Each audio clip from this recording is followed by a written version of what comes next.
All right, so officially welcome everyone to OTF Connects.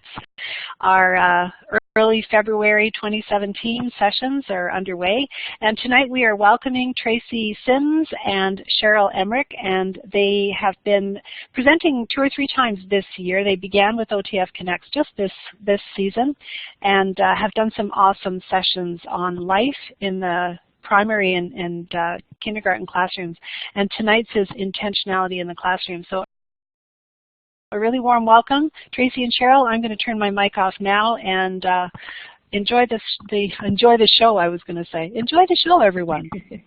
Thanks, Susan. Welcome, everybody. We're really excited to be presenting and sharing again, and it's so cool to see people from all over Ontario, and we're recognizing quite a few names of people that we've maybe learned alongside or met in person too, which is really cool. Today we're going to talk a little bit about intentionality in the classroom, a lot of focus on the learning environment, and so the quote that we added at the bottom of this screen really kind of sets us on that right tone.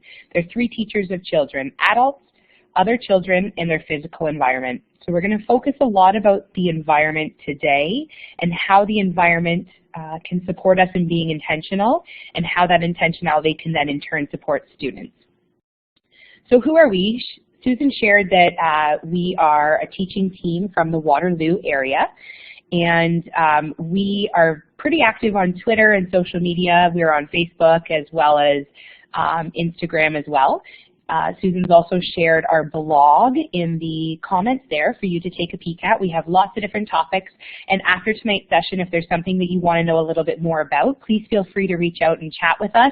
We may already have a blog that we've written about it, or we might be able to take that into consideration when writing future blogs or sharing through social media too.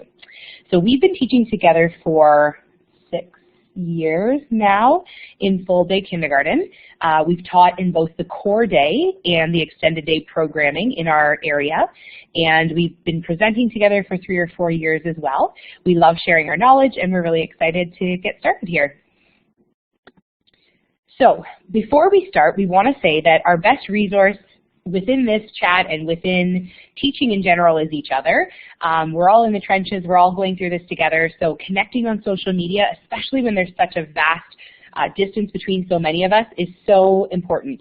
So if you have a blog, or if you're active on Twitter, or even if it's on Instagram, if you want to share your name either on the screen, Susan showed us how to add the text, so you can do it right on the screen or in the comment section, and that way if you can do it now or even afterwards, you can start to connect and add more people to your social media network to continue to develop your own self professionally after tonight.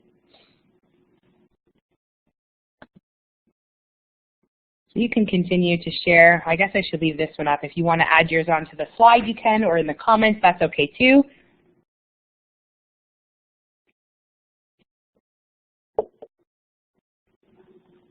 Great. So, the classroom environment. Almost 7 years ago, when I first started teaching kindergarten, Cheryl and I weren't together that very first year, but I still remember that summer I had my dad come in and help put up broadcloth on all of the boards in our classroom. And as you can see in these photos, there was very bright primary colors with really busy borders. So just to kind of get us started, in 1 or 2 words, you can either write it right on that slide or in the comments. How does this picture make you feel? If you walked into a classroom that looked or had these types of boards, how does that make you feel? Positive or negative is okay. You can even use your microphone if you're brave enough.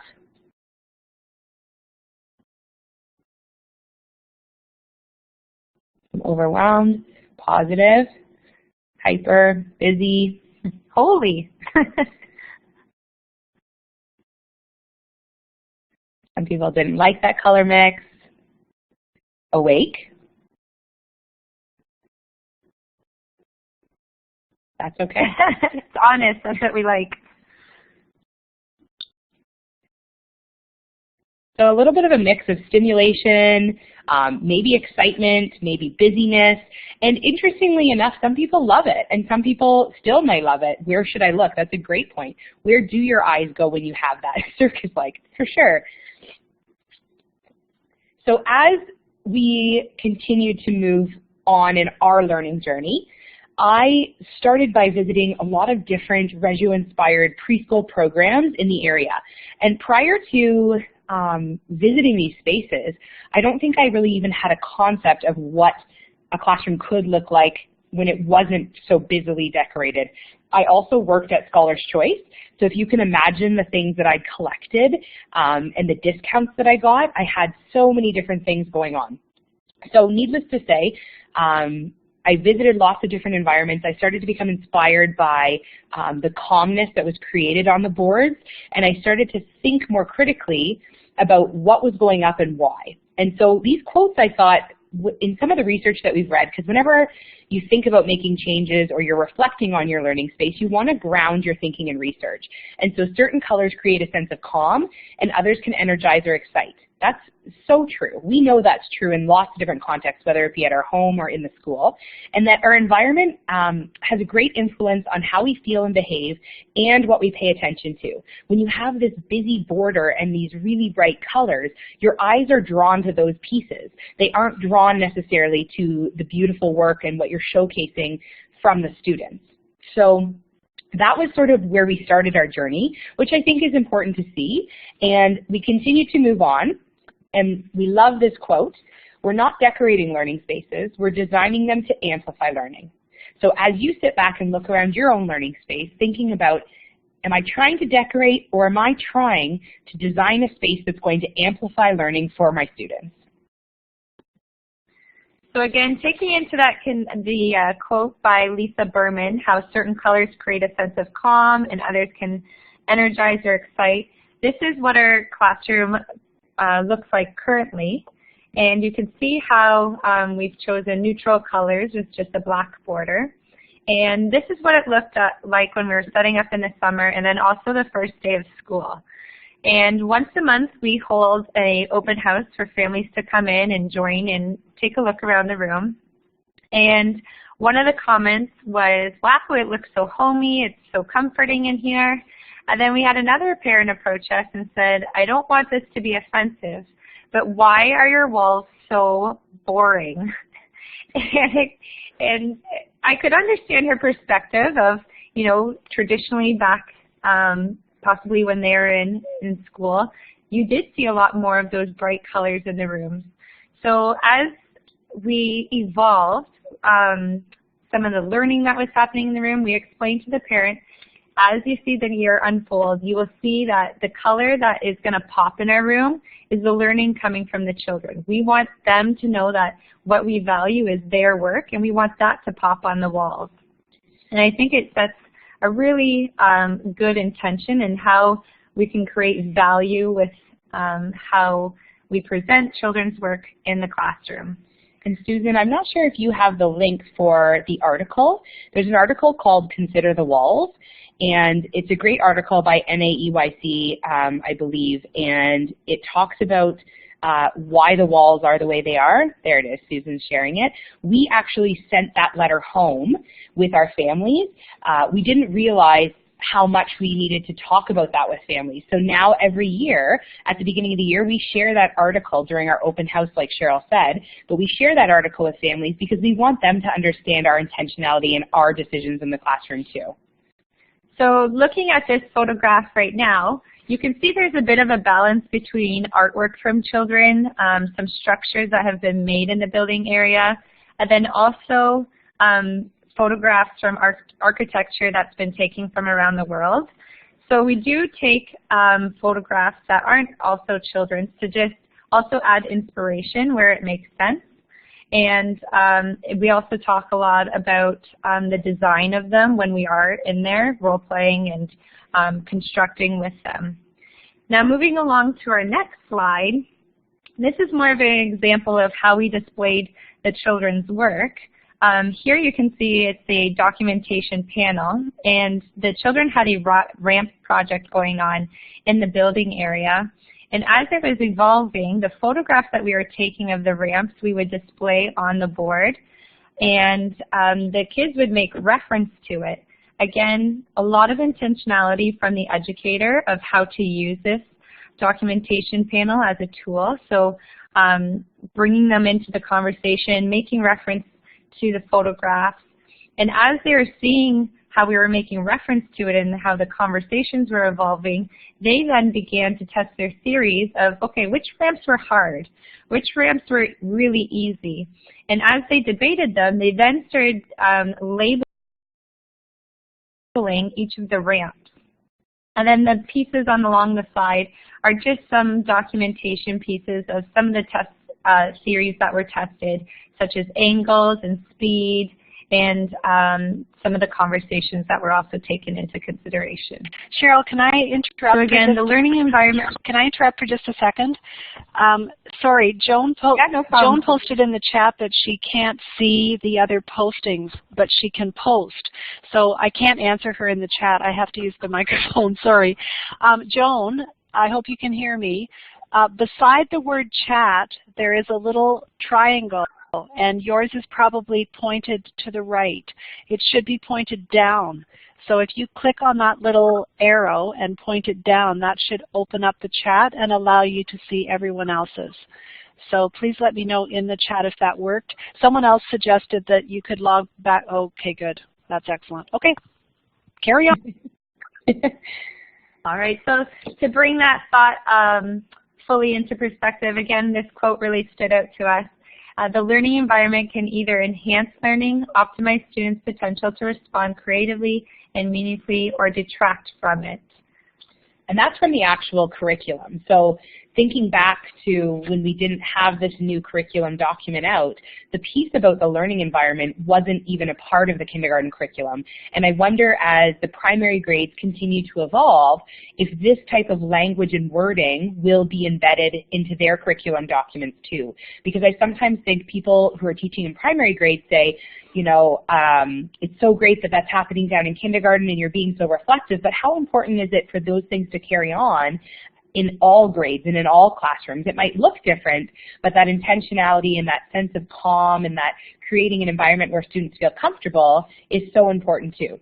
So the document now in kindergarten mentions that, which I think is a really big piece.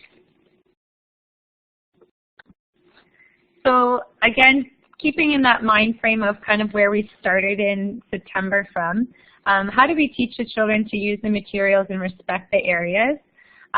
When I was at a PD session, Jenny Horseman was speaking, and she said it takes 30 days to grow new neural pathways in the brain.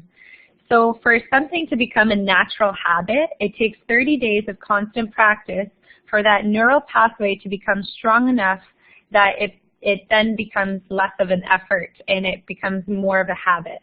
So when I heard this, it made us reflect a lot about some of the expectations and routines we wanted to set for the children come September. So in the beginning of the year, one of us would take a group of a mix of JK and SK students into the outdoor environment, and the other educator would stay inside, again with a mix of JK and SK students, and we would focus on one thing in that environment, whether it was the sandbox in the outdoor environment or if we were inside. I might have been focusing in on dramatic play, and we would really do like a mini lesson and break down how could they play there, what were the expectations for tidying, where could you find materials. So if I was at the dramatic play, I might be role playing with them and say, you know, when you're at home, what sort of things do you need to cook for a meal? Oh, you need a spoon, maybe a bowl if you're making soup. Oh, okay, this is where I could find them. And then also role-playing if there's food on the floor, maybe possibly pretending to slip, or so that they're taking into context, oh, I should probably tidy this up, and where does it go when we tidy? So really slowing it down. About a 5 or 10 minute lesson, and then they would be able to choose wherever they wanted to go in the environment. And then because there was a reduced amount of children and a mix of JK, SK, the SKs already knew the expectations from the previous year.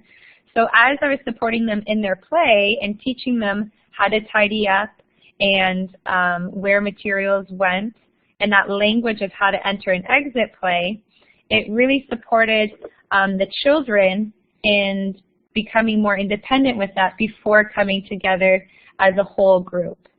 So the group that I had in the morning would then go outside with Tracy in the afternoon, and the group that was with Tracy in the morning would come with me in the afternoon. And we stayed in our roles of inside and outside. We were consistent with that because we wanted to be consistent with our messaging when we were presenting to the children.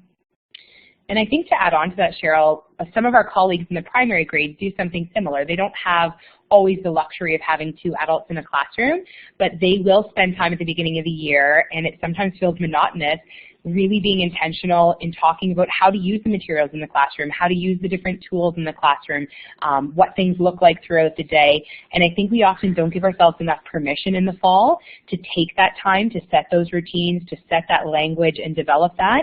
And it really sets a huge tone. You aren't playing catch up in January and February trying to get back to those things. You already have such a great established environment and routines in place. So Sue's asking about, can you explain what you mean by chatting with the kids in the entry and exit language? And I think, so Cheryl had mentioned about entering and exiting play. So a lot of our language in kindergarten and in primary classrooms is we're trying to help young children to develop the social language that they need in order to be successful in play. So an example of entry language might be, can I join you? So we might, some children will stand and look at what's happening and they won't know how to ask to join. Some children will push over the tower because they're trying to think of a way to get involved and to join. So sometimes we actually misread behavior at the beginning of the year thinking that it's a misbehavior, whereas in terms of their interactions, it's actually a way of them trying to engage. So we may prompt with, can I join? And then we might even say to them, let's ask, what can I do? And then the huge piece of that is following through and fostering that play as an educator and staying with that child to ensure that what they're saying and their interactions are matching. And similar for exit, is there anything that I can tidy? Is there anything that I can tidy before I leave? And then actually staying to follow through. Okay, you want me to put away these blocks? Let's put those away, and then I'm going to go somewhere else to spend time. So that's sort of how we establish the beginning of the year. And again, like Tracy said, when you take the time to slow down and really go through those expectations, again, taking into that consideration 30 days to grow neural pathways, you really do get a lot of that time back later on because you're now seeing a lot more independence in children taking that role themselves. So Joanne had a question about break times and OCT lunch. Just to kind of give some context, we're actually moving on to that now, and we do have a very detailed blog that talks more in depth about that because we could probably spend quite a bit of our time on that. But we are in a balanced day, so we have 2 40-minute nutrition breaks. But our blog will go into a little bit more detail about when people go and when we're there, that sort of thing, to support people in understanding our context. But we do have that balanced day. So this is sort of what our day looks like. We start and end our day outside. We do that very intentionally. All of our decisions in that flow of the day are intentional. We made those decisions and we planned our day together without knowing where our planning time was, without anything like that. We planned our day for what we felt was best for the kids. So we chose outdoor play at the beginning and the end of the day for natural reasons. They come to school dressed and they need to go home at the end of the day dressed. So we had a long discussion with our administrator, and we worked it out so that we could structure our day in that way. So we have outdoor learning. We come in and we do small group instruction. And this year, our small group instruction is all of the children are engaged in a small group. One educator might support a group and the other one floats. Then we have our nutrition break. Then we have, in that middle block of our day, we have about an hour-and-a-half chunk of learning centers where it's open-ended play with different provocations that are set out for the children. Then after that learning center time, we have focused learning, which is our whole group 10 to 15 minutes max, and then we have another small group learning time. We did break our day a little differently this year than we have in the past because that small groups were really tricky for us to fit into our learning center time. We were finding that we were pulling kids from play too often, so we decided to chunk them together, and we found a lot of success in giving the children opportunities to practice really important skills in the context of a small group. They were differentiated based on their needs and their and that sort of thing as well. And then we have nutrition break, and we end our day outdoors again. So we do have a blog, and I will share that at the end of this workshop or session again. I can even share the direct link via Twitter and Facebook too, where we talk a little bit about those small groups. So we will give more practical examples. And if you're just so excited about that, we are doing another webinar on small group instruction, and we will go into a lot more depth about that in that webinar. So if you haven't seen it yet, check out the OTF Connects, and you can sign up for that one, and we will go in a lot more detail there too. So Joanne will just answer that question, but the sisters, we would love to have you in our small group session. But during our nutrition breaks, Cheryl is here during the nutrition breaks with the children, and that's when I have my lunch. And then Cheryl goes on lunch for a portion of learning centers, and her breaks are built into the beginning and the end of the day. So again, more detail on our blog, and our small group webinar is coming up, and it's on the OTF Connects calendar.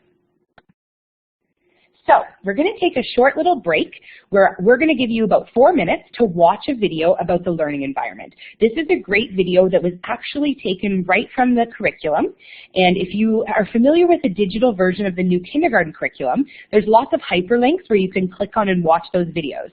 So Susan's going to provide the link to this video in the comments, and we're going to turn our microphone off for about 4 minutes. When you come back, if you could just put that little green check mark from the top to let us know that you're done watching the video, and we're just going to ask if you could share one key message that stood out in the video clip. So I'm going to turn my mic off. If you want to take a minute to watch the video and then come back, show us the green check mark, and if you're willing to, share one key message.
Yes, so I see Stephanie posting less is more to children. Definitely, in order to get deep into that play, less definitely does support that, as well as it also reducing the stimulation of visually what you're seeing in the classroom.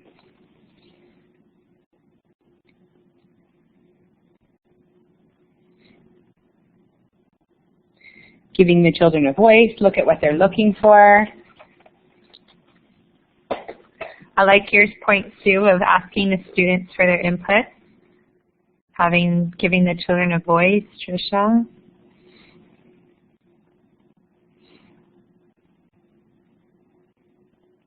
Yeah, that's a great point, Jessica. Sometimes we have to let go. That room that I showed at the beginning, I thought was beautiful. And I still look at it sometimes, and now I look at it with a different lens. But I did work hard with my family and my partner at the time to create that space.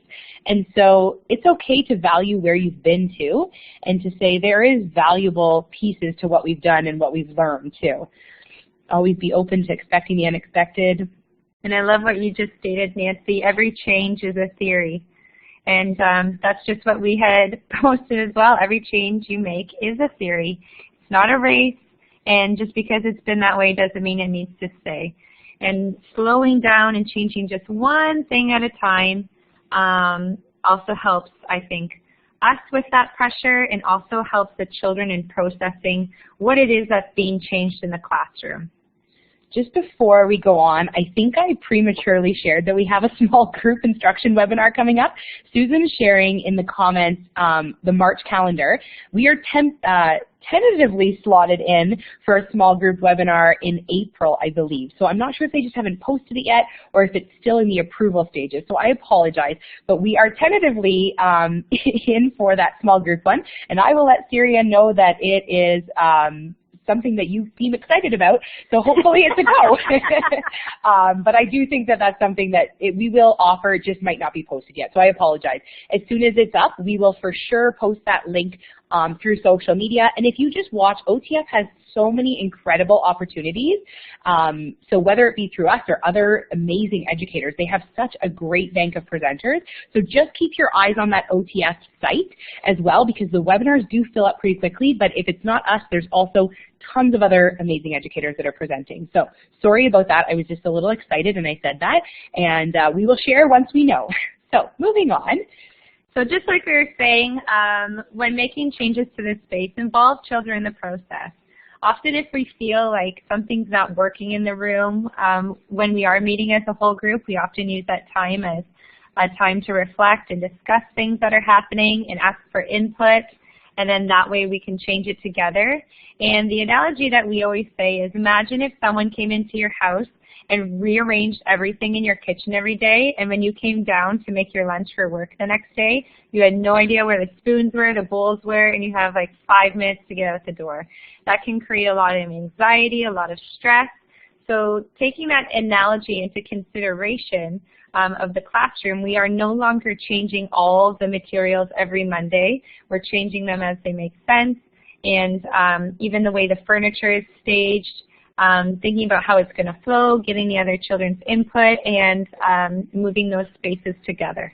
But you even think of primary colleagues. When I taught grade 1, sometimes I'd come in on the weekend and I'd get really excited and I'd move all the desks around, I'd change where things are, and now knowing what I know, I can just imagine those grade 1 students walking in and feeling completely overwhelmed. Where is this? Where is that? Why is this not in the right spot? So having the children as a part of the discussion, as a part of the process in making those changes is so valuable, whether it be in kindergarten or in a primary or in a junior classroom. And oftentimes when you ask for their input, they have better ideas in terms of structure and flow of the room than we do. So I think that that analogy really helps to explain it, but I also think just being really aware that no matter what kind of classroom you're in, making those changes that we are excited about, involving the children, whether it just be in your conversation or in the process, is so valuable as well. And also thinking, who is the space really for? Sometimes when going into classrooms, there's these clear buckets with materials in, and then we have all these stop signs all over the buckets because those are the materials they currently can't use.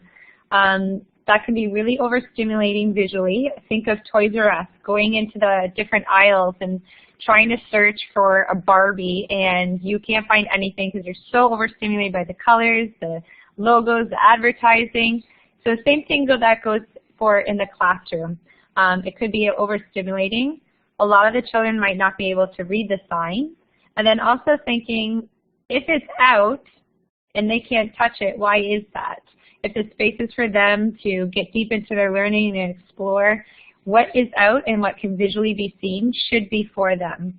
So when we thought about that, you can see in this photograph there's a black cloth just over top of the shelves. Behind that are our personal materials, so some of our guided reading books and binders and stuff like that that we use for our personal use. And we just chose the black because it's, again, a color that's not overstimulating. And by just closing that off, the children are also not tempted to take out some of the things that are behind there. It just visually draws their eyes to different areas of the room. And I think even being aware of your ledges. I look, even as we're sitting here in our own classroom right now, I look by our door and I look at the ledge and I see all the stuff that we pile just because we don't have the space sometimes and we don't have the time during the day. And so we always each day try to make a point of ensuring that our spaces are clear and ensuring that things are not cluttered, because it just makes me feel like overwhelmed and like fidgety, and then I want to touch it and I want to work on it when I'm supposed to be focusing with the kids. So even for my own self, I like to make sure that the spaces are clear and things are tucked away and put in their place so that we can feel calm and we can feel attentive, because sometimes just that visual clutter makes you start to feel overwhelmed and think about all the things that are on our ever-growing to-do list too. And then what is it that we do with those spaces that are really up high? As you're starting to see in some of the photographs that we've been displaying, a lot of the children's work or photos that are posted are very low. And the intentional reasoning behind that is because we want it to be at their eye level. So it can be a conversation piece for some oral language, maybe a tool for them to reflect on. So we want it to be at their level so that they can interact with it. And then as you notice on our board, the things that we put higher up is we also want every child to feel valued.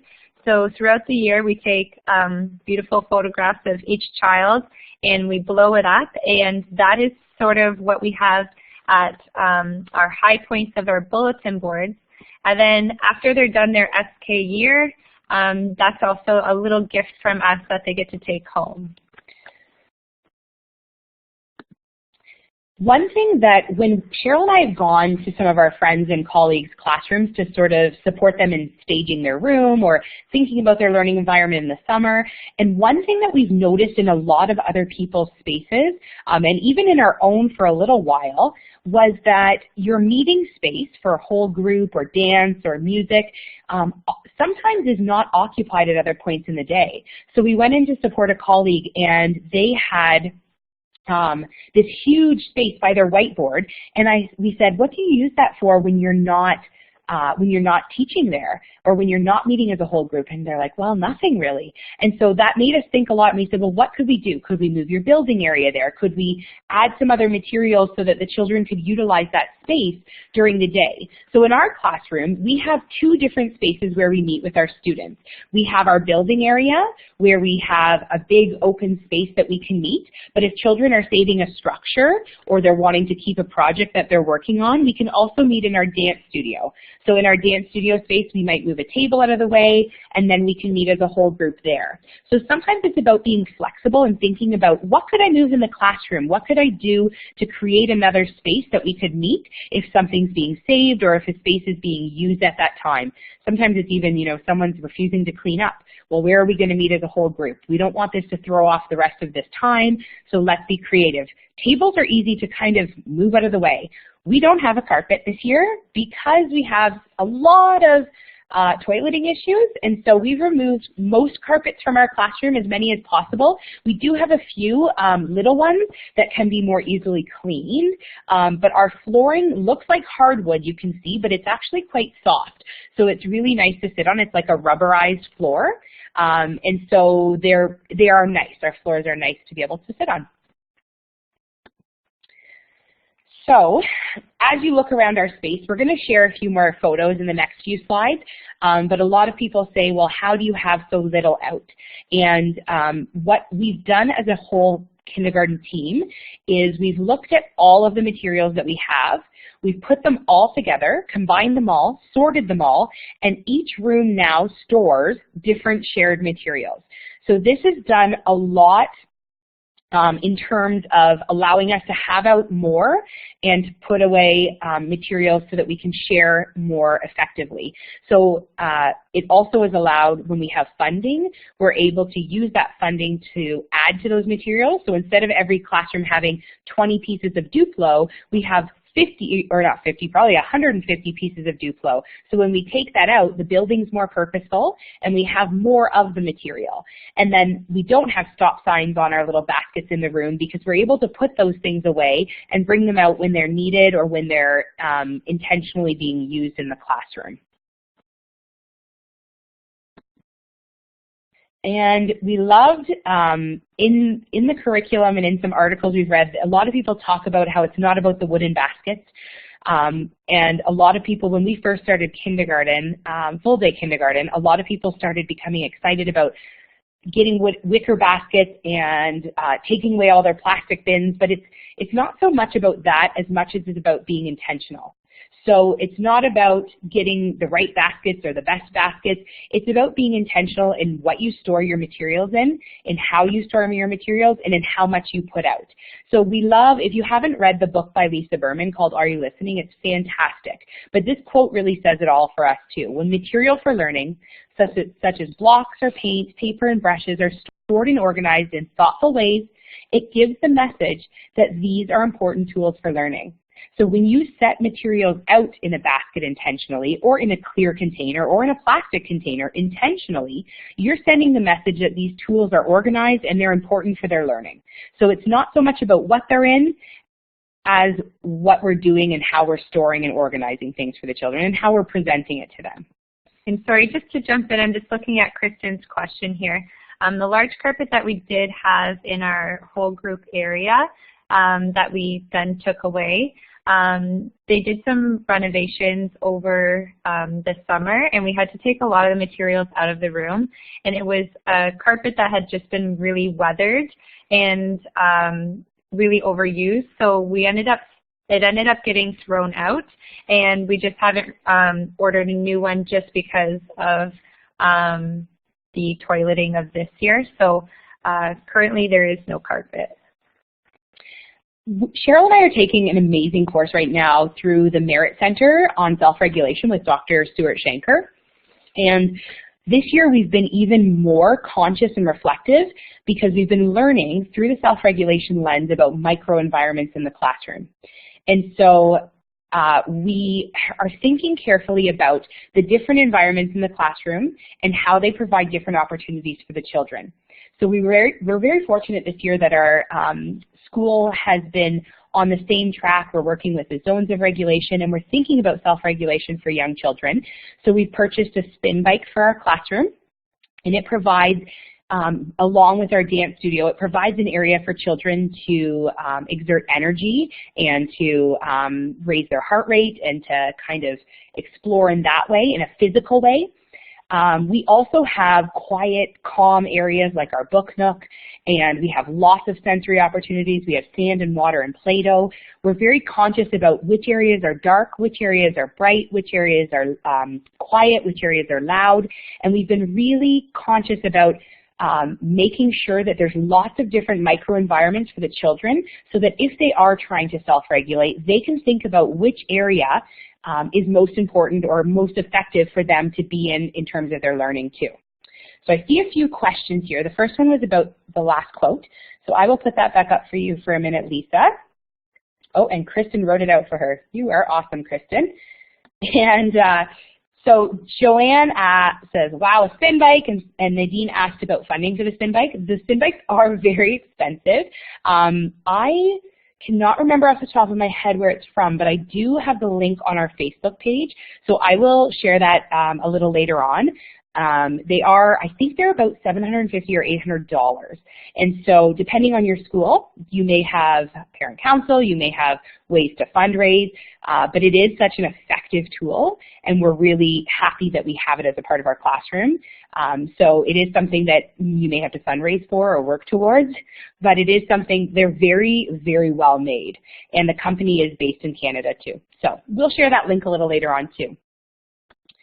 Sierra's asking about how to manage time. So at first, Sierra, it was really exciting and popular, of course, and there was we had a sign-up list and that sort of thing. But as we've gone on, the children have become better able to regulate that on their own, and they use it when they need it. And so sometimes it's even during lunchtime if they're feeling like they have way too much energy, they can't sit still, they might go onto the spin bike for 10 or 15 minutes just to kind of get that energy out and then come back for their lunch. So we have actually found that we don't have to manage it. We've taught them what they can say to each other. Can you let me know when you're done? I need some time on the spin bike. We really work on promoting that social language in the classroom, so now it's sort of running itself.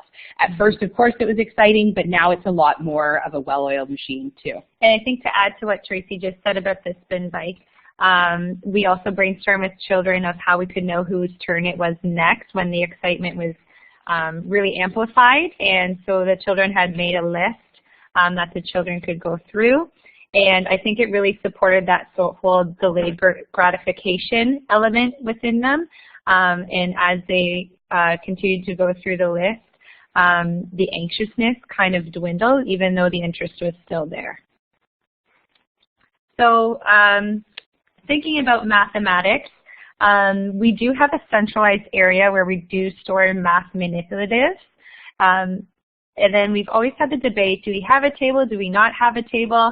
And I think by eliminating saying that it is the math table has really supported in encouraging the children to take those math manipulatives everywhere in the room. There are tables close by for them to use if needed, but it's not labeled as a math table to the children. And then it also is a photo here of some of the staples that we keep in the room throughout the year. So the math manipulatives that you see along that shelf in the bucket don't get changed throughout the year. These are our staples. And as we're playing with the kids, as we're doing small groups with the kids, we're intentionally showing them how they can be used and how they can use it as a tool. Writing, similar to math, is integrated in lots of different spaces in our classroom. We have clipboards in our building area. We have writing materials in our art studio and also in our, near our math manipulatives. But we do have a shelf similar to math where we have a whole selection of different types of writing materials and surfaces. So we like to have this space so that, just like Cheryl said, at a grocery store, you know where you got to go get that milk. They know where they need to go in the classroom to get a whiteboard, a marker. We have twistables. We have 3 different baskets with different types of paper or booklets. We have their name tags and alphabet charts, and we have clipboards for them to use and move throughout the classroom. So again, we have that centralized space. Now, interestingly enough, we do have an open table close by that is generally used for writing. They do other things on it as well, but it's just an empty table, and we found that a lot of them really like to have that space. So interestingly, when we took away math, we thought, do we really need a writing space or table? And they continue to go there daily, which tells us that it is a space that they like to use. So thinking about co-created alphabet and the number line, we're going to open it up to you guys to speak a little, and whether it's through the microphone or through the messaging. And we just want to pose the question, what are the pros of a co-created alphabet or number line? There's no right or wrong answer. It's a very kind of heated debate. So really we just want to open up the discussion and hear some of your thoughts.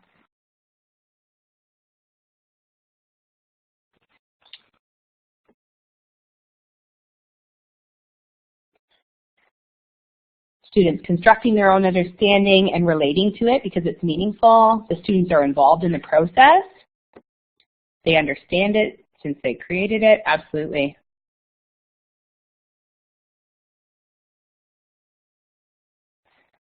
Some good thoughts. So if we more meaningful, yeah, then store-bought. And sometimes store-bought can be unrelatable too, depending on what it looks like, or really busy and overwhelming. That's a great question too, Stephanie. A reflective piece. Does it develop slowly over time, or is it developed all at the same time? Who decides what materials to use?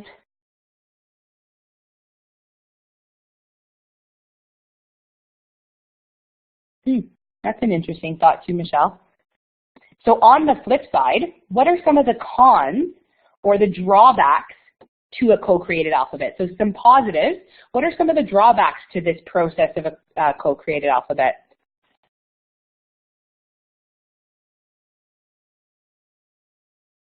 That was something that was a big reflection for us, was the proper formation of the letters, Sarah, too.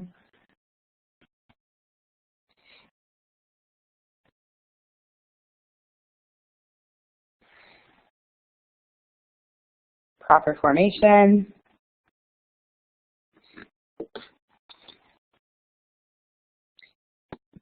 So we wrote a blog about our opinions and our thoughts and our reflective process about the co-creation of the alphabet, because Cheryl and I started seeing in a lot of our colleagues' classrooms, and definitely all over social media in the fall, people spending hours upon hours creating these alphabets and number lines. And they look beautiful. Some people said they were art. Some people said that they were a process in writing. There's lots of different theories around them, and we don't want to say that one's right or wrong, but we started to think really intentionally about, why are we doing this? So we had them. We had that one that you saw on the last slide, and then our number line was made out of Play-Doh. So we had the children form the different numbers, and we photographed it and put that up on the wall. But what we started to realize, and what we kind of came to the conclusion of, was that if we have these things on our wall, are they a tool or are they art? And if they're art or decoration or that co-creative process, is that really going to support them in writing? What was our purpose or intention of putting it on the wall? And ultimately, Cheryl and I decided, we think that if we put it up on the wall, it needs to be there as a tool, because otherwise you can display it for a little while and take it down. So we decided to create a different type of co-created alphabet. So our alphabet, as you can kind of see in this slide here, we've written the letters on with the computer, so it's very clear in terms of how to form it. You can even see on the letter A, there's 2 different lowercase a's to support the children in seeing that, and that's the same with other letters that are up there, like G. There's 2 different G's that you can see that are lowercase g's. And then we have one photo at the bottom that's like a picture from our alphabet chart. But then in the top right corner, you can see that the children have helped us to add photographs that we can change either each year or when they make sense. And we put pictures of the kids who have that name, or objects in our classroom, or things that it makes them think of. And so our co-creation process involved the photographs rather than the construction of the letters. Not to say that we don't do activities that involve the construction of the alphabet. So a couple of years ago, we did a project where we read City ABC, and the children looked for letters outside, and then using an app on the iPad, they traced over the letters in red. But we created a book for our book nook, so the kids could go back and look at that when they were wanting to reflect on it. So it was just a little bit of a flip it on your head kind of idea for us, because we weren't really sure what the right answer was, but it was a lot of time and it was a lot of effort for something that we didn't truly feel was benefiting the kids in terms of a tool for their learning. And then our number line became, 10 frames are so important to us in our mathematics program that we thought we need to have 10 frames to support the children in even knowing what that numeral is. Because a lot of them were like, well, I don't know which one the 7 is.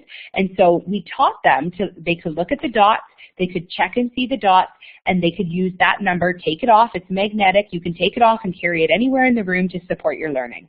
So we tried to make it a little bit more intentional in that way. Is it right or wrong? We aren't sure, but we wanted to share that because it's something that was a huge reflective piece for us over the last couple of years.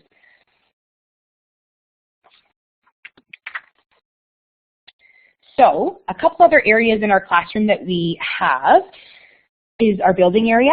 So in our building area, we have photographs of all the different blocks that we use, and that supports the children's spatial awareness. It supports them in sorting and organizing materials, especially when there's lots of little different ones there. And like we said earlier, we rotate building material in and out of the class. And so, for example, on a tabletop, we might have these bamboo blocks. and often children will photograph them. And so you can see on the easel there's a photograph of a structure that they made, and then the children tried to recreate it using their picture from the iPad. So we rotate the materials in and out, and that involves a lot more purposeful play when they're there. And then if we find that it's something that they're really drawn to, we think about how we can extend or support that provocation. I'm just noticing that Sue had a question about the number line. We just created the number line on the computer ourselves. So we just took a number and then we just added in photos of a 10 frame and then laminated it. Our building area is intentionally connected to our dramatic play. We haven't always had it that way either. A few years back, those areas were completely separate, but we kept noticing that the kids were carrying things from one area to the other to support their play. And so we thought, why are we separating these areas that are so naturally connected? So now the children will use materials from our dramatic play space and they'll integrate them into the building area and vice versa. They need a can of soup, they're going to go get a cylinder block from the building area and bring it into dramatic play. Or they want to build a bed for the different people in their family, they're going to use some of the blocks in the building area to create beds in the dramatic play space. And you also might notice on the board there that we were, at the time that this photo was taken, we were doing a baby project. And so our documentation was in the actual area, intentionally, where they were experimenting and exploring and investigating that topic. So it was very relevant, and you'd often see them standing at the wall and having conversations about the different pieces that we're up to. And then taking a look at our art studio, again, going back to the fall, the less is more. And we have the crayons, pencils, paper, and bowls. That's all we really put out at the beginning of the year. That way we can really slow them down as to where the materials go. We use the bowls to help them select the materials. We're often finding a lot of materials are falling on the ground. So it just helped them in staying organized. And then as the year evolves, we start adding more loose parts, markers, pencil, crayons, scissors, and as we, again, especially teach some of those tools, such as scissors or glue, that's when they come out through the artwork. And then this is just another photo of just how the materials can be stored in the bowls when intentionally selecting them. There's a lot of conversation in when teaching them when selecting materials, for them to really slow down and think through, rather than just grabbing 5 purple markers. Well, how many is it that you really need? Just to have them thinking more intentionally when they are bringing those materials to start the creative process. And it supports them in staying organized in their art process too, because when you go over to the art studio and you aren't sure who is doing what, if there's a bowl there with collected materials, you can support them in putting those away and in following through with that too. So there's not just things everywhere. The kids are being very intentional. And Cheryl and I saw that idea when we visited another teacher's classroom, and she said that she noticed that one day there was glue all over a page and someone dumped like 55 pom-poms on it. And so she, from that point on, said, it's okay that children are exploring and dumping and attaching things to their papers, but what if I add these bowls so that the children are a little bit more intentional? They slow down just a little bit to think carefully about what they need in order to be successful in their project work too. So we thought we would bring your involvement in again here a little bit. So one thing that we love to collect are lids. In the children's lunches or at home, we collect lots of different lids as a loose part. They are awesome. These are just from like applesauce or juice boxes and different things like that. And we collect them, wash them, and put them in our art studio. They use them as wheels, they use them as buttons, they use them as all sorts of things. And I often find as educators, we're spending a lot of money out of our own pockets. So we thought we would put it out there and say, what are some recycled or found materials that you've incorporated into your art studio or creative spaces? Let's brainstorm. You can put your answer right on that slide or in the comments. Buttons, wine corks, also great ideas. Canning lids is awesome. When I got married this summer, we had a bunch of mason jars and all of the silver rings from the mason jars we collected. Toilet paper rolls, keys. Keys are awesome. I never know where to find them, but Cheryl and I have a big bucket full of keys that someone gave to us one day. The kids love those for a loose part. And it's also great just to get the families involved. We often send a letter home just asking for beautiful stuff around your house that can be collected too, just to ensure that some of these materials are constantly coming in rather than us just searching for them at our own homes. That's exactly it, Sue. That's loose parts from families, sometimes even posting on like your social media sources too, because your friends or other colleagues might have materials. One year we were doing a lot of sewing, and Cheryl and I posted it on our school waterworks conference, and lots of seamstresses sent us bags and bags of samples of like their spare ends and things, and now the kids incorporate them in the building area, the dramatic play area. We use them in the art studio. So sometimes there's interesting things that you aren't even sure, but when you put it out there, people have things to donate and share. Great. Lots of awesome ideas. We're going to have to go back and write some of those ones down. But being intentional, even in your own cupboards. This has saved Cheryl and I tons of time and energy this year. We got these little Tupperware containers from the dollar store, and we took all of our millions of markers and pencils and pencil crayons, and we separated them by color so that when we needed to add more out, or if we were doing an art project and we needed certain colors, we weren't rifling through different packages, and so it was a lot easier for us to restock. And now we can even ask the kids to support us. Oh, our orange crayons are getting broken. Can you get some orange crayons from the bucket and add them to our jars in the art studio? So that's just something little, but it's something that's really supported us in being more intentional and being more prepared, and then making things a little bit easier for our life. So this is how our paint studio is staged, although again, thinking about back into the fall when you're kind of teaching those small group lessons in each of the areas, this is where we really slow the children down in teaching them how to care for the brushes, how to set the stage when you're all done for the children who are coming next. You can see there's 3 different sizes of brushes. So when adding detail, you can also see the Sharpie markers. There's something about a Sharpie marker that just slows the children down, and we find it also just helps the artwork pop because the pencil or any other materials aren't being faded away by the paint that they're applying. So when adding those details with color, we really look at the size of the brush, look at the space that they're needing to fulfill, and then having a conversation about intentionally selecting which kind of brush. And so again, just taking the time to slow down. And then here you can see how we've displayed some of the children's artwork. These are just old picture frames that we found within our own homes. And a good little trick to give you guys is we just took tacks and hot glued them to the corners of the frames so that when you put them up, you can just push it in and you don't have to think about how you're going to make it balanced or even with the string behind or having things fall out of the wall. And then it also just creates a very homey and valued appreciation to all the hard work that they've put into their creation.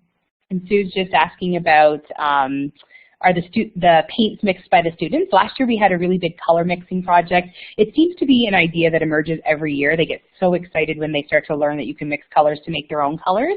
So to support literacy and our creative art studio, we did take time and the children mixed their own colors. Then they recorded their process so that if they needed to make more of that color, we could do it. And we labeled each jar and they named their paint color. So we got different paint chips from the stores and the children looked at the names like, oh, bubblegum pink. And we looked at how different paint colors were named. And then the children had ownership in creating their own. And those are just little jars from the dollar store. But the kids then could take the lids off themselves and use them. And it added a lot to our art studio for the children. They felt really involved in that process too. We have a dance studio. Probably 5 years ago maybe, we had an amazing dance project that took over the entire year, and our children fell in love with dance, which is a normal thing in kindergarten, but we ended up creating our own dance for the talent show. We visited a dance studio, and they designed a dance studio space in our old classroom, but it's something that as Cheryl and I watched, we realized that it was such an integral and important part of our classroom. It provides a space for children to be be creative. And we saw someone present once and they said that dance is one of the only times that we aren't asking children to self-regulate their body. They can move however they want to move. They can be creative in their movements and in their interactions. And so we do have this large open-ended space. We have some dance costumes that you can see. We have ballet shoes, and we have a stereo. We've taught the children how to use the iPod. We have some different playlists so that they've learned to navigate, again, building literacy into that interaction. We also have yoga mats, and we have some yoga cards and different stretches that the children can work on if that's something they need. And this year we've added our spin bike to that area. So it's just a really nice big open space for movement and for expression creatively too. Our nature area is also connected to our building area. So dramatic play goes one way and nature comes the other way. And this area is adapted based on interest. So we have different materials that are out, but this is where we have our collection of our loose parts. So you can see that we have metal washers and rocks, we have shells, we have little wooden people, we have different lids there. So we have some found materials, some created materials, some purchased materials, and we have different pieces of fabric. So they can use those in both the nature area and in the building area. We try as much as possible to allow materials in the classroom to be intentionally used in different learning spaces. They don't need to just stay in one part or the other. So they can travel based on where they need them. Currently, not that long ago, lots of interest in dinosaurs. So we put out some dinosaurs and added that to our to our nature space, and then we added some books. Sometimes just adding books to a new space in the classroom outside of your little library or book nook can be really beneficial for those children who maybe aren't engaging with literacy. So when we were investigating fire, we had books in the building area, and the children used them while engaging in fire play. And then these dinosaur books, we saw many of the children acting out different things with the dinosaurs, but then opening up both fiction and nonfiction texts and having really rich conversations about what they thought they knew or what they knew about dinosaurs. This is what our book nook looks like currently. And again, thinking of the flow of our environment, the book nook is right beside our writing area. We were noticing that a lot of the children enjoy bringing the books over to the writing table kind of that we have set up there, and looking at the images and copying some of the text. So it flowed nicely. It's also thinking in terms of volume, an area in our classroom that's much more quiet, that can be calming and relaxing. And then we have our portfolios there that they can reflect upon, puzzles, books. And then on the wall, we have a family board. And it's a great communication piece. A lot of the kids will make references to their siblings and their parents and people who are close in their lives. A lot of the years, some children who are maybe filled with a bit of anxiety of coming to school and missing their family and trying to understand that their family's going to come back at the end of the day will often go there to seek some comfort, and it really does support their development of regulation.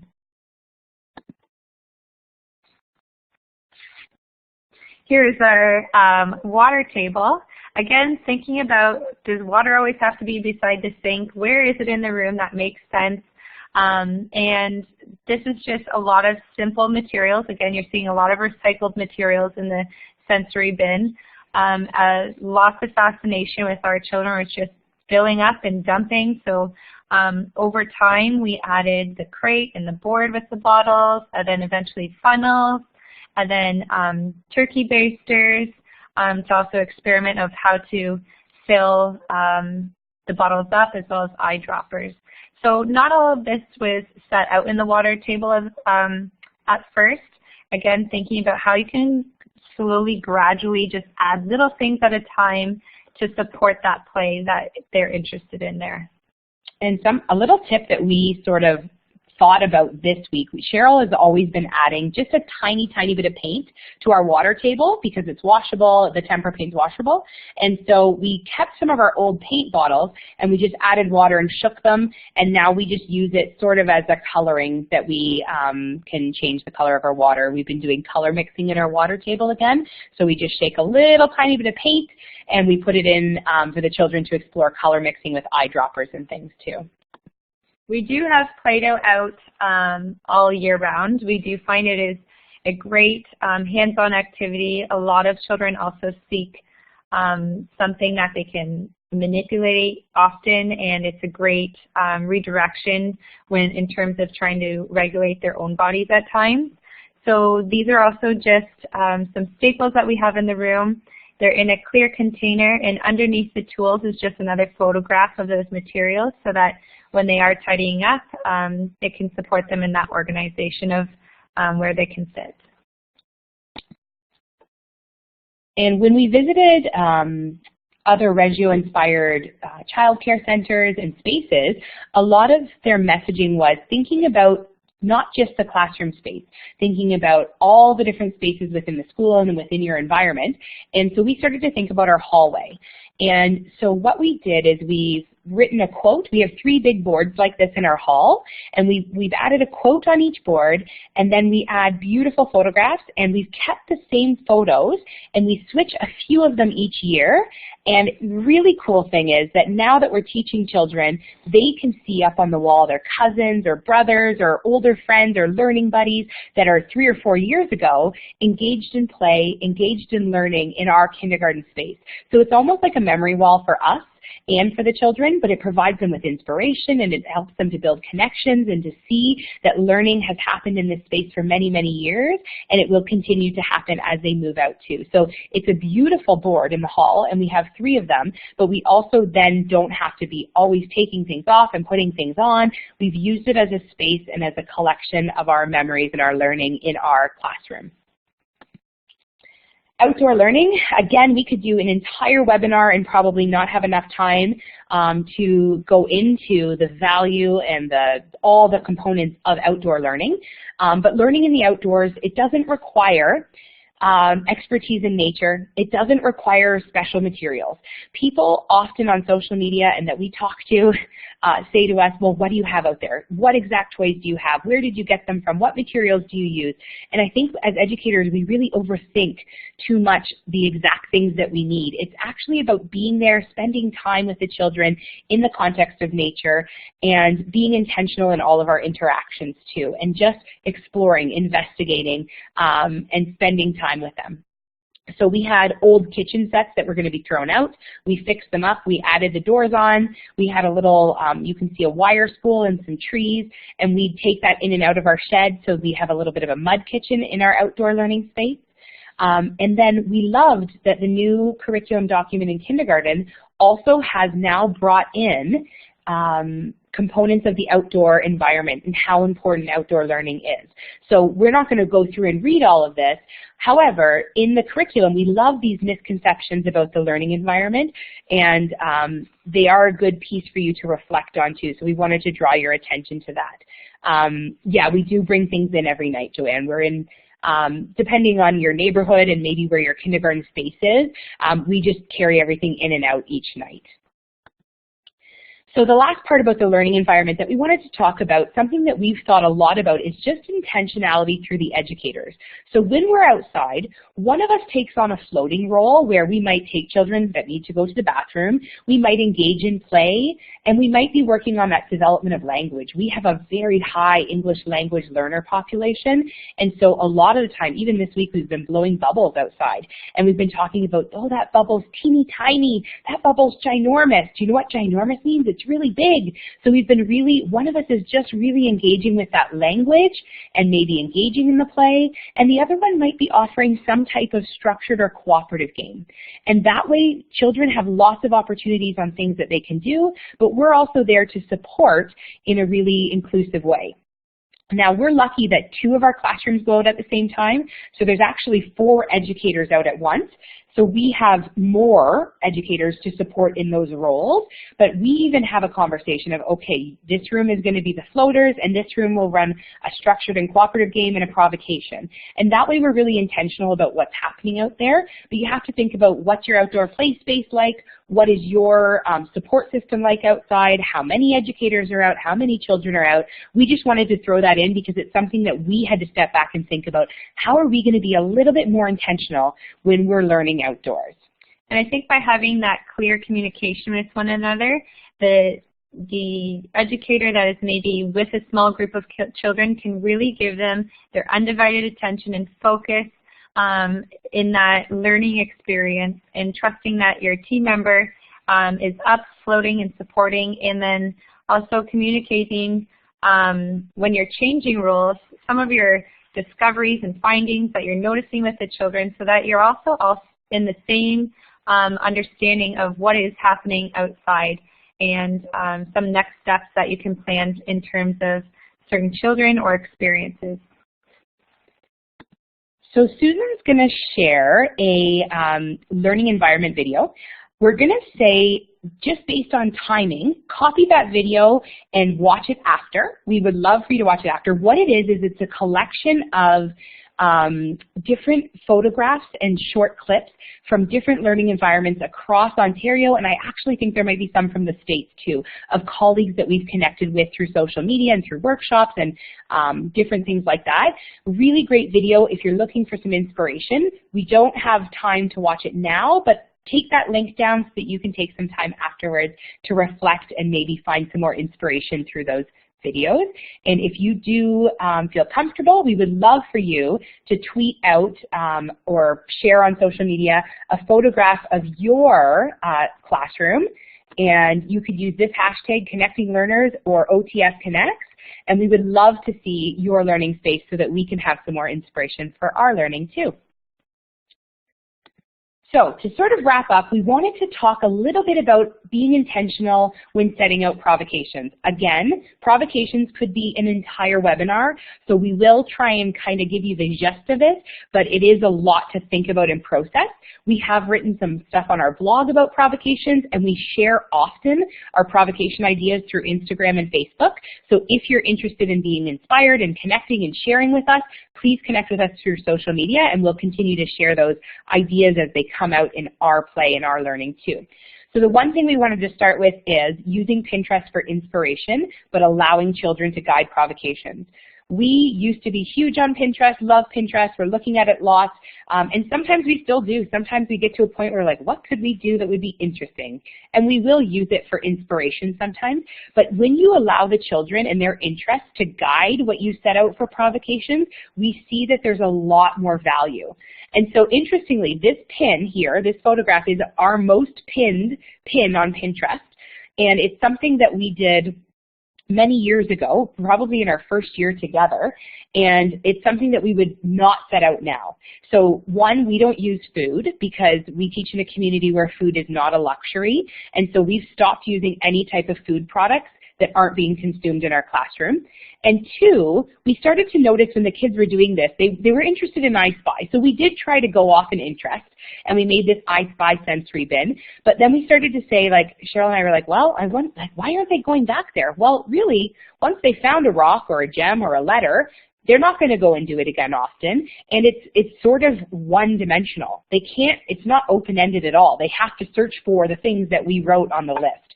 And so we started to realize that it wasn't necessarily an open-ended provocation, and it wasn't something that they could sustain based on that. So keep it simple. At the beginning of the year, we often have provocations that are very simple, might even just be puzzles on a table. This is where you're just teaching children routines, and you want to keep things really simple and basic. You don't have to always overthink it and have these elaborate provocations. And again, don't let the word provocation scare you. Essentially, it's just an invitation to learning. And this is a text that we really liked. If you want to look it up, it's fairly inexpensive too, but it just clearly defines the 3 different ways a provocation could be presented. So the first one was a direct prompt, and this was one that was either a written prompt or verbally said to the child, can you create a picture? So there's some wiki sticks, some inspiration on the easels, and the space for them to create. The next provocation is an implied prompt through modeling. So we had some capital blocks and some dolls. You can see how the invitation for them to come to the table was already set up with some of the materials that were here. Again, it creates an invitation, maybe sparks some curiosity for them to either extend or add materials in their own way. And then this is just an open exploration where they can use the materials freely and jot down as they unfold through the experience. And this one was, can you make a potion? So we provided different herbs and materials in the clear containers, and then the mortar and pestle, and the kids wrote their own recipes.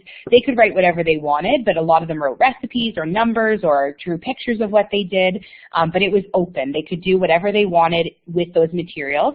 Even when you have a direct prompt or a direct provocation, the children still often will do different things. They might make letters, they might make patterns, they might make shapes, and that's okay. But the idea is that you can stage provocations in 3 different ways to support the children in engaging with the materials. So, how many provocations are out at once? We often will say that you really only want to have 1 provocation that's very complex out at a time because for many reasons. 1, the children may need more support in engaging. 2, you may be drawn there and want to document. And if you have 2 or 3 really intricate provocations going on at the same time, you're going to find yourself being stretched really thin and not able to capture and support in those different areas. And then we don't change. Cheryl, I know, mentioned earlier, we don't change them every Friday or every Monday. We extend or alter them based on what we're seeing and hearing. So no one's going there. How come? Could we add anything? Could we take something away? Do they not know how to use the materials? We try and be very reflective and intentional about why we're changing things and when we're changing things. And then we always want to know, is there space for the children to learn? You sometimes will see on social media provocations that cover the entire table. And you look at it and you think, well, where is the learning going to happen? Because there isn't really a space for the children to engage with the materials and to play. So being conscious about how much space is there for the children to be a part of that provocation too.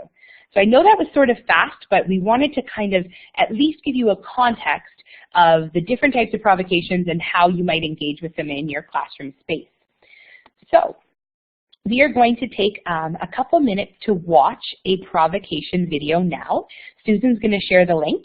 And when you come back, you can share a reflection, you can share a comment, and after that, we're going to wrap up with any questions or comments that you may have from the presentation. I know we packed a lot of information in, so if you have other questions, we can try and answer them through links to our blog or by connecting over social media afterwards as well. So take a couple minutes. Once you've watched the video, show us the green check mark in the box, and then we will wrap things up.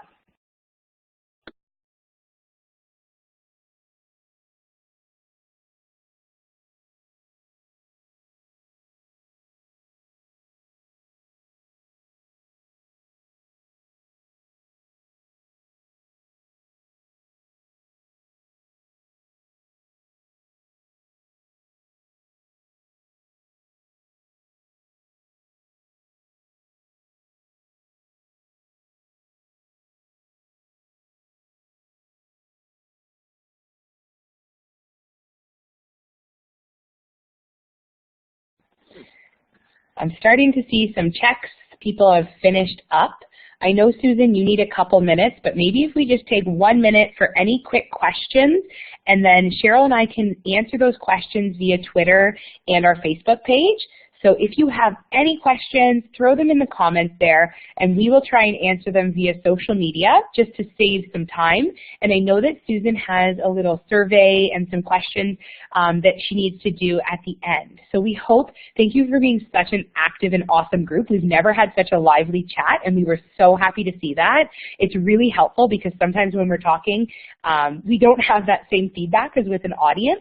So amazing group tonight, and thank you so much for all of your hard work and participation, all of your great ideas, and for being a part of this experience with us. Any questions, please throw them in there, and we will hand it over to you, Susan, to wrap things up. Awesome. Thank you very much. Perfect timing. Look at that. Great webinar. And, you know, you can always tell it's a great webinar when people hang around until 9 o'clock on a Thursday night. And you're right. Great discussion, lots of great questions and sharing that was happening. So Tracy and Cheryl, you bring such passion to this world, and it's every decision you make, every choice that you make in your classrooms is so thoughtful and mindful, and you really model that beautifully for all of us. So thank you very much. As they mentioned, there is some business to take care of. So many of you have attended webinars before, so you know that your feedback is really valued. It helps to drive the funding for these webinars. It helps to guide the choices that are made in terms of what's offered to people. So if you could take a few minutes and provide feedback, that would be great. I've actually looked at the feedback form and it's quite lengthy, but you don't need to fill it all in. Just do what matters to you the most, and that's really terrific. Those links have gone. I'm going to put them in again. The certificate is available. Whoops. I just had a weird little message there. I'm going to actually stop the recording before I continue.